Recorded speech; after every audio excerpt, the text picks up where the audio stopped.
بھائیوں اور بہنوں، جیے سندھ اور جیے ساری دنیا کی مظلوم قومیں۔ آج کشمیر کے حوالے سے کافی چرچا رہی اور کافی لوگوں نے اس پہ بات چیت کی ہے، اور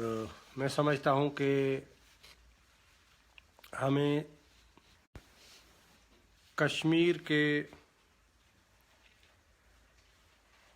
حوالے سے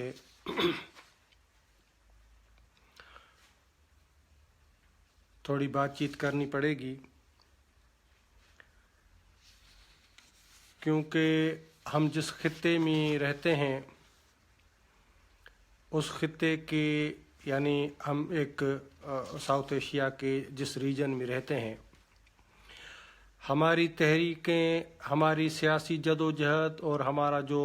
سیاسی فکری نقطہ نظر ہے وہ ایک دوسرے کے اوپر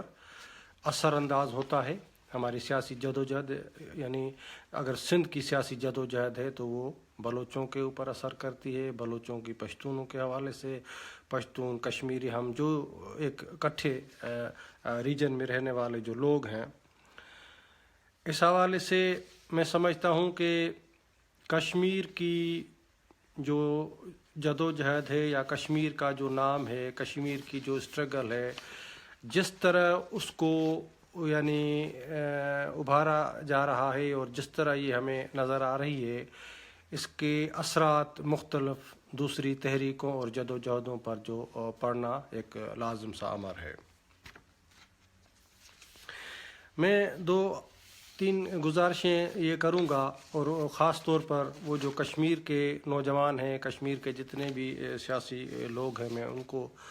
کہوں گا اور اپنے سننے والوں کو۔ سب سے پہلے بنیادی بات جو ہم لوگوں کو سمجھنی ہوگی وہ یہ ہے کہ کسی بھی سماج کو منظم کرنے کی جو ذمہ داری ہے وہ سیاسی سیکولر نظریات اور تاریخی جو فرض اور حقیقتیں ہیں ان کے اوپر یعنی ان کو منظم کرنا پڑے گا۔ اگر کسی سماج کو سیاسی نظریے سے ہم متحد نہیں کر رہے ہیں، اگر کسی سماج کو سیکولر بنیادوں پر ہم آرگنائز نہیں کر رہے ہیں،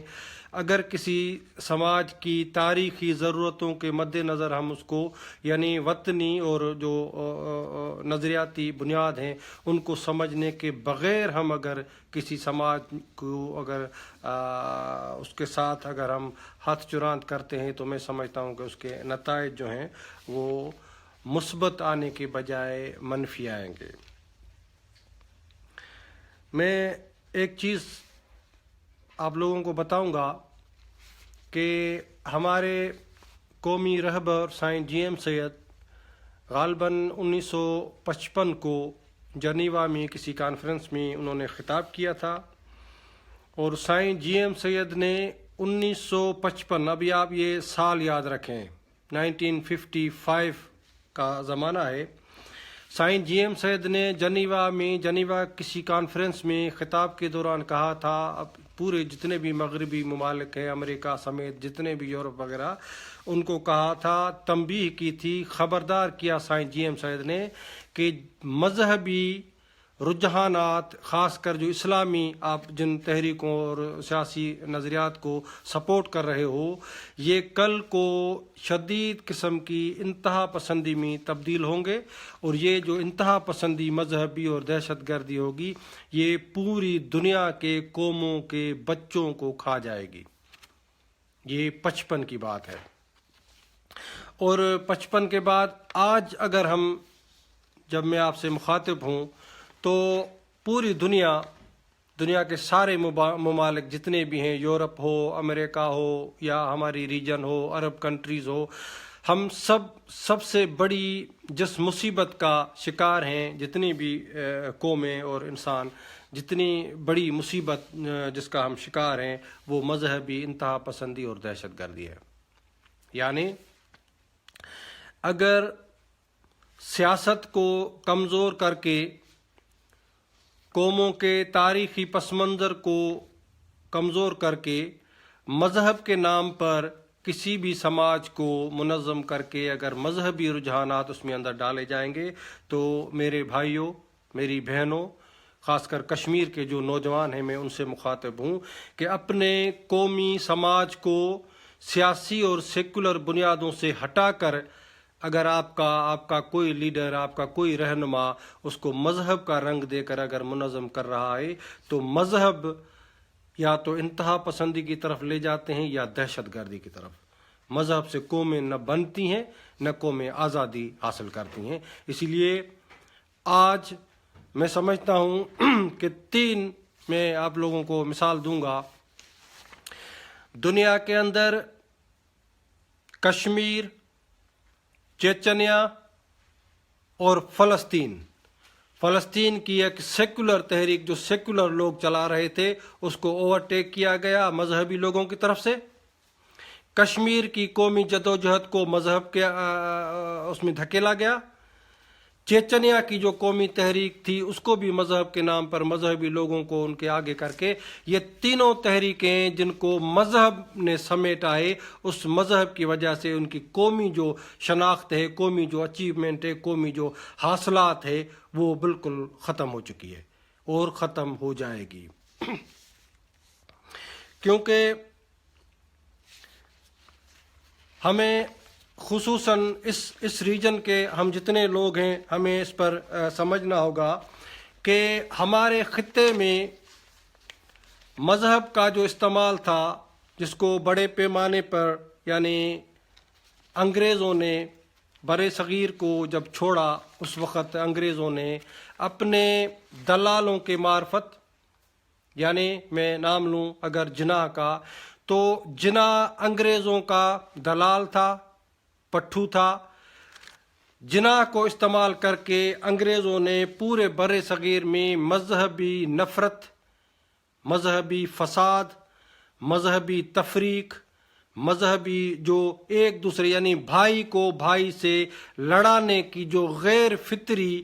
شرارت تھی، جو وہ جناح نے انگریزوں کے سازش کے تحت کی، جس کا بنیادی سبب یہ تھا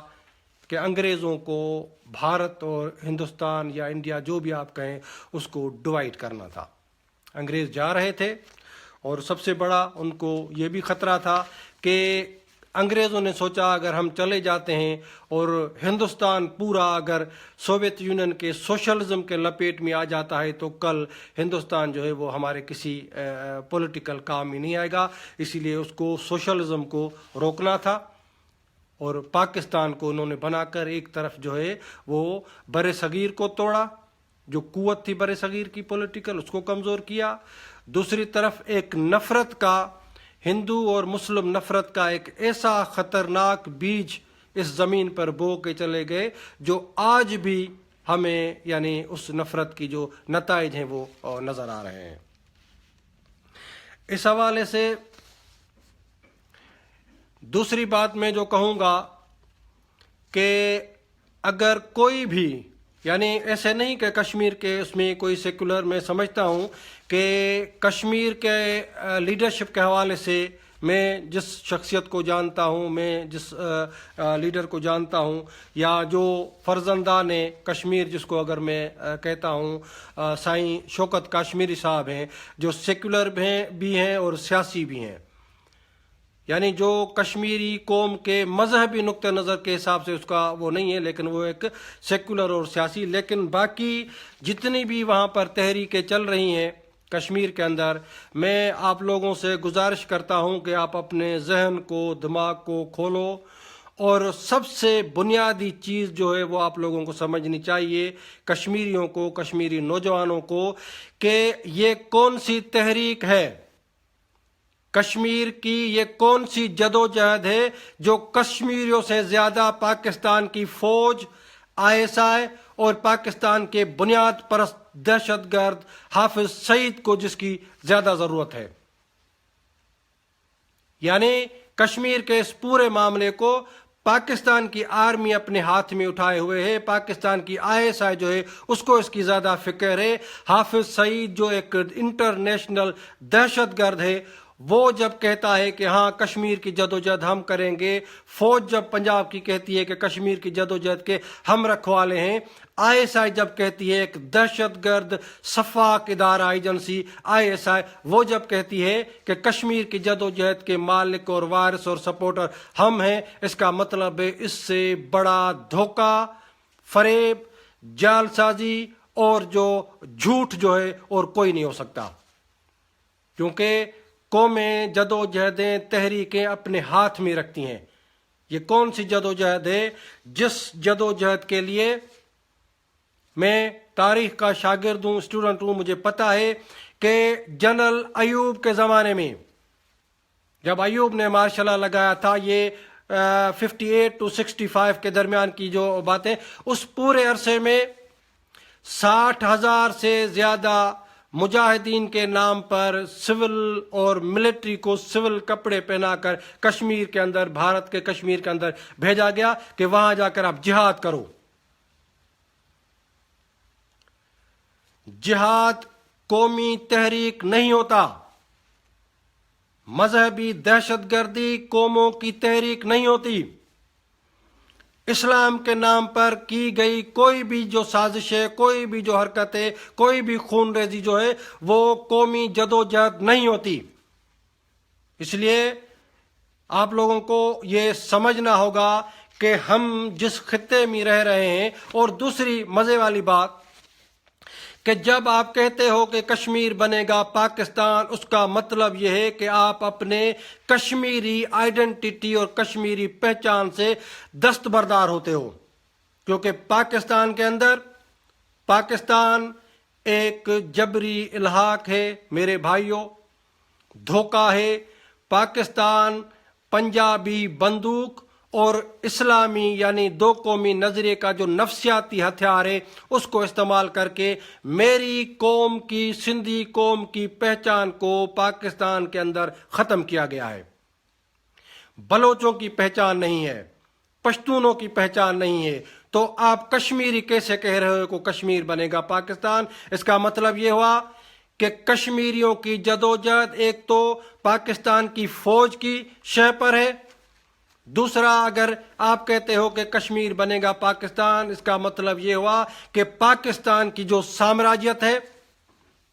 پاکستان کی سفاکی، پاکستان کی بربریت، پاکستان کا فاشزم، آپ اس کو سپورٹ کر رہے ہو۔ اس لیے میں بڑی معذرت کے ساتھ، آپ کا بڑے احترام کے ساتھ کہتا ہوں کہ آپ غلط کر رہے ہو۔ آپ جب کہہ رہے ہو کہ کشمیر بنے گا پاکستان، اس کا مطلب ہے کہ آپ کی جدوجہد میری قوم کو زیادہ غلام بنانے کے لیے ہے۔ آپ کی جدوجہد جو پاکستان کو مضبوط کرے گی، پاکستان کو مضبوط کرنے والی کوئی بھی جدوجہد سندھی قوم کے خلاف ہوگی، بلوچ قوم کے خلاف ہوگی، پشتون قوم کے خلاف ہوگی۔ اس لیے ہم آپ کو بتا رہے ہیں کہ آپ نوجوانوں، کشمیر کے نوجوانوں، اگر آپ کو اپنے کشمیر سے محبت ہے تو سب سے پہلے پاکستان کی فوج، ISI اور حافظ سعید جیسے اسلامی دہشت گردوں سے آپ لوگوں کو لا تعلقی کرنی پڑے گی، کیونکہ پاکستان میں تو قوموں کی پہچان کو غرق کر دیا گیا ہے۔ ہماری قومیں ایک یعنی دوزخ کے ترے میں ہیں، ہم لوگ پاکستان کے نام پر، اسلام کے نام پر، پنجابی فاشزم، پنجابی قبضے کا ہم لوگ شکار ہیں۔ اور میں آپ لوگوں کو کہتا ہوں کہ آپ اس پر غور کرو کہ کہاں گئی وہ چیچنیا کی قومی تحریک، جس کو جب مذہب کے رنگ میں رنگنے کی کسی نے بھی کوشش کی، وہ کوشش نہیں تھی، وہ سازش تھی۔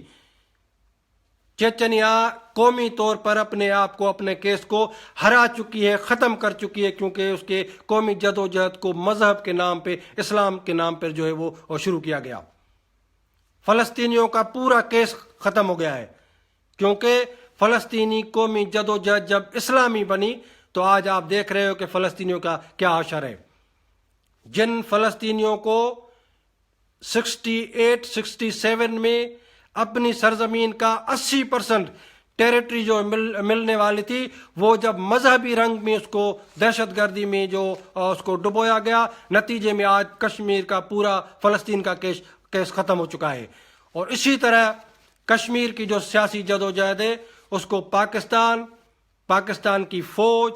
اس کی ISI اور پاکستان کے اسلامی ٹیررسٹ جو حافظ سعید جیسے ہیں وہ آپ کے قومی کیس کو خراب کر رہے ہیں۔ اور مذہب کے نام پر میں سمجھتا ہوں کہ میں چند باتیں آپ لوگوں کے سامنے رکھنا چاہتا ہوں کہ تھوڑا سا آپ اس بات پر غور کریں۔ سب سے پہلے کہ دو قومی نظریہ، یعنی وہ دو قومی نظریہ جس کے نتائج یہ ہیں کہ سب سے پہلے آپ اس پر غور کریں، جو بھی پڑھے لکھے نوجوان ہیں، کہ ترکی کی خلافت کا خاتمہ، نمبر 1، ترکی کی اسلامی خلافت کا خاتمہ، اس کے نتیجے میں ترک قومی ریاست کا قیام، اس کے نتیجے میں عرب جتنے بھی قومیں ہیں ان ساری قوموں کی علیحدہ جو قومی شناخت کی جو ممالک ہیں ان کا قیام، افریقہ کے جتنے بھی اسلامی ملک ہیں ان کے علیحدہ قومی تشخص کا قیام، ایران، افغانستان سے لے کر انڈونیشیا تک جتنے بھی اسلامی ممالک ہیں ان سب کا قومی جو قیام ہے اور خلافت کا خاتمہ یہ ثابت کرتا ہے کہ دو قومی اسلامی نظریہ ایک ڈھونگ ہے، جس ڈھونگ میں آج کشمیر کو پاکستان کی فوج اور ISI گھسیٹ کر ان کے قومی کیس کو خراب کر رہی ہے، نمبر 1۔ نمبر 2 کہ بنگال کی قومی آزادی، یعنی یہ دنیا کا ایک عجیب اتفاق ہے کہ کسی ملک کی 55% اکثریت، یعنی بنگالی جو پاکستان کے مشترکہ پاکستان کی پاپولیشن کے 55% تھے، اس اکثریت نے، بنگالی اکثریت نے اقلیت سے آزادی لی اور 30 لاکھ اپنے فرزندان وطن بنگالی مسلمانوں نے اپنی زندگیوں کی قربانی دی، کس کے خلاف؟ نام نہاد اسلامی دو قومی نظریے کے خلاف۔ وہ دو قومی نظریہ جو پنجابی بندوق کے نالی سے نکلتا ہے اور پنجاب کی اس ہتھیاروں اور بم بارود کے اس جو بدبو میں جو اس کا وجود ہے، اس نظریے کے خلاف بنگال نے آزادی حاصل کی، اکثریت نے اقلیت سے آزادی لی۔ اس سے بڑا اور کوئی بھی مثال نہیں ہو سکتا کہ دو قومی نظریہ بنگال نے 1971 میں بنگال کی سرزمین میں اس کو دفن کر دیا۔ اس کے سوا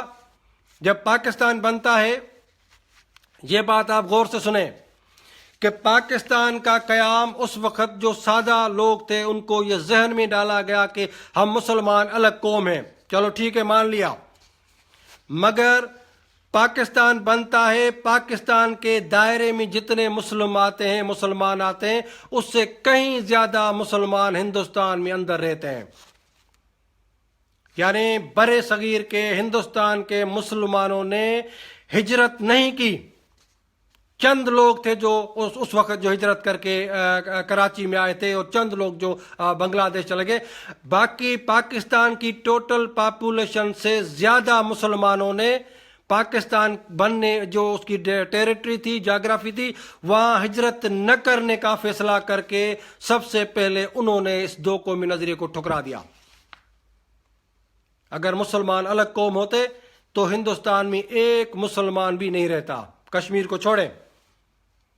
کشمیر کی کیا پاپولیشن ہوگی؟ کشمیر سے زیادہ مسلمان باقی ہندوستان میں ابھی بھی رہ رہے ہیں، اور ان مسلمانوں نے 1947 میں ہجرت نہ کر کے یہ اعلان کیا، یہ فیصلہ کیا کہ دو قومی نظریہ مسلم قومیت ایک ڈھونگ ہے، ایک فراڈ ہے۔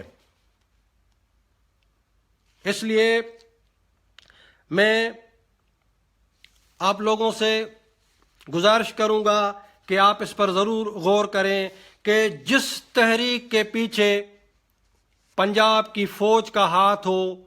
جس تحریک کے پیچھے پنجاب کی ISI کی سازش شامل ہو، جس تحریک کے پیچھے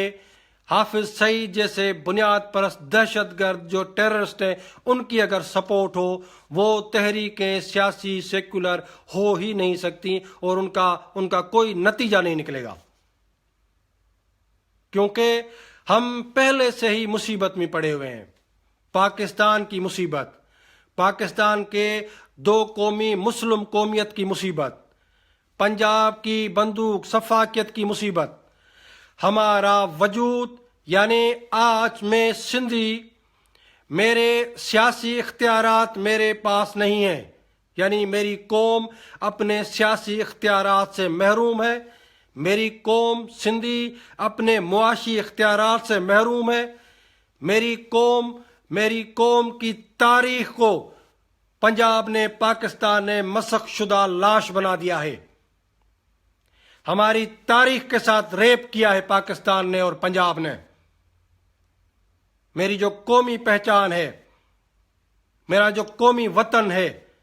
اس کے ساتھ سب سے بڑی جو سازش وہ پاکستان، اور پاکستان نے ہم قوموں کو، ہم لوگوں کو دوزخ بنا دیا ہے۔ اس لیے میں آپ لوگوں سے یہ گزارش کرتا ہوں کہ ضرور اس پر سوچیں۔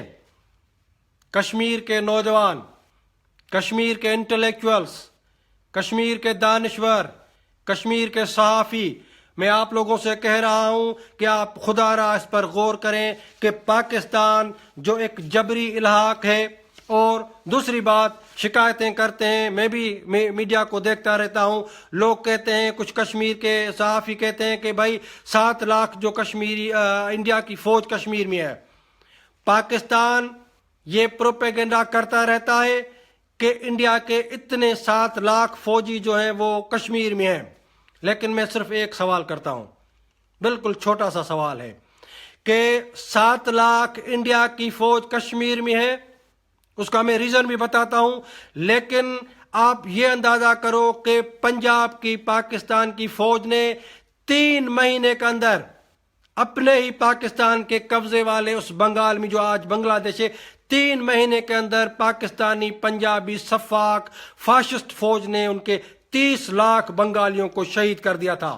بے دردی سے قتل کیا تھا۔ 30,000 معصوم بچیوں کی عصمت دری کی تھی پاکستان نے، پاکستان کی فوج نے۔ تو انڈیا کی فوج آپ کے ساتھ کیا کر رہی ہے؟ کبھی 10 عورتوں کے ساتھ بھی انہوں نے ریپ کیا؟ یہ میں نہیں کہتا کہ میں فوج کی حمایت کر رہا ہوں کہ انڈیا کی فوج کشمیر میں اس کو ہونا چاہیے، نہیں، لیکن آپ اس کو توازنہ کریں، اس کے ساتھ آپ کمپیئر کریں کہ پاکستان کی پنجابی فوج نے 3 مہینوں کے اندر 30 لاکھ بنگالیوں کو شہید کیا، اور وہ پھر پروپیگنڈا کرتے ہیں کہ انڈیا کی فوج کشمیر میں کیا کر رہی ہے۔ اور دوسری بات، جیسے میں نے کہا کہ پاکستان مسلسل بھارت کے خلاف جو شرارتیں کرتا رہا ہے، ہم پڑھے لکھے لوگ ہیں، یہ کشمیر کی جدوجہد کے لیے 7 لاکھ انڈیا کی فوج کی وہاں نہیں ہے، لیکن کشمیر کے جدوجہد کے آڑ میں، کشمیر کے جدوجہد کے نیچے جو پاکستان کی آرمی، ISI اور اس کے جو اسپیشل فورسز کشمیر کے اندر مداخلت کرتے ہیں، کشمیر کے اندر جو جہادی بن کر جو آتے ہیں، فوج انڈیا کی فوج اس لیے ہے کشمیر میں کیونکہ پاکستان شرارتیں کرتا ہے، اور اس کا ثبوت یہ ہے کہ جب بھی کوئی کشمیر کا دن ہوتا ہے تو پوری پاکستان کی میڈیا جو ہے اس کے اوپر جو ہے پروپیگنڈا کرتی ہے، پاکستان کی فوج میں مٹھائیاں بانٹی جاتی ہیں، پاکستان کی ISI جو ہے خوشیاں کرتی ہے، بھنگڑے ڈالتے ہیں، حافظ سعید جیسے دہشت گرد کلپس چھوڑتے ہیں کہ ہم لے کے رہیں گے، لیکن میں کہتا ہوں کہ پاکستان کی میڈیا سندھی قوم کو غلام بنائے ہوئے، کبھی آپ لوگوں نے ایک سیکنڈ کی بھی خبر نہیں سنی ہوگی کہ سندھ جو ہے وہ آزادی کے لیے جدوجہد کر رہی ہے، بلوچستان آزادی کے لیے جدوجہد کر رہا ہے، پشتونستان آزادی کے لیے جدوجہد کر رہا ہے، اور جو سفاکی اور بربریت پاکستان کی فوج وانا اور وزیرستان میں آپ دیکھیں، سوشل میڈیا پہ کلپس پڑی ہوئی ہیں، کس طرح پشتونوں کے گھروں کو، بازاروں کو مسمار کر کے بزرگ جو سفید ریش والے داڑھی والے پشتونوں کو کس طرح پاکستان کی آرمی سفاکیت اور بربریت سے ان کے اوپر تشدد کرتی ہے۔ بلوچستان کے گاؤں کو، دیہاتوں کو جلایا جاتا ہے۔ سندھ میں سندھ کے سیاسی ورکرز کو، کارکنوں کو زندہ جلا کر، ان کو مار کر، ان کی مسخ شدہ لاشوں کو سڑکوں پر پاکستان کی فوج اور ISI پھینک رہی ہے۔ آج بھی ہماری بیٹیاں، ہمارے قوم کی بچیاں، ہدایت لوہار کی بیٹی اور دوسرے ہمارے رہنما ہیں خادم آری جو، ان کی بچی، وہ آج ہماری بچیاں اپنے گمشدہ والدین اور بھائیوں کے لیے مسلسل بھوک ہڑتال پر بیٹھے ہوئے ہیں۔ لیکن ہم سمجھتے ہیں کہ پاکستان ایک سازش ہے، ایک جبری قبضہ ہے، ایک سفاکیت ہے، بربریت ہے، جس کو مضبوط اور منظم کرنے کے لیے میرے کشمیری بھائیوں، آپ لوگوں کو ہم اپیل کرتے ہیں کہ آپ اپنی سیاسی تحریک بھلی چلاؤ، سیکولر تحریکیں جو بھی ہیں آپ کی بھلی چلاؤ، آپ کے جو بھی مطالبے ہیں وہ کرو، لیکن کشمیر بنے گا پاکستان، یہ ایسی خبر ہے جو ہمارے زخموں پر نمک چھڑک رہی ہے۔ اس سے پرہیز کرو، کیونکہ پاکستان میں پہلے ہی 4 قوموں کو انہوں نے دوزخ بنا دیا ہے۔ ہم آپ کو اپیل کرتے ہیں کہ جب آپ کو اگر جو آزاد کشمیر، نام نہاد آزاد کشمیر ہے، ان لوگوں سے پوچھیں کہ ان کے ساتھ پاکستان نے کیا حشر کیا ہوا ہے۔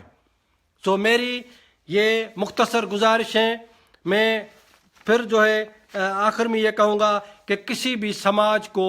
منظم کرنے کے لیے وہاں کی سیاسی اور سیکولر تحریکیں ہی اپنا صحیح کردار ادا کر سکتی ہیں، لیکن مذہبی تحریکیں سوائے نفرت کے، دہشت گردی کے، انتہا پسندی کے اور صفاقی کے اور کچھ نہیں کر سکتی۔ اور مذہبی تحریکیں جو آپ کی ہیں وہ پاکستان کی فوج اور ISI کے کھلونے ہیں، ان سے ہوشیار ہیں۔ میری صرف اتنی گزارش ہے۔ جیے سندھ، جیے مظلوم قومیں، اور جیے ساری دنیا کی انسانیت۔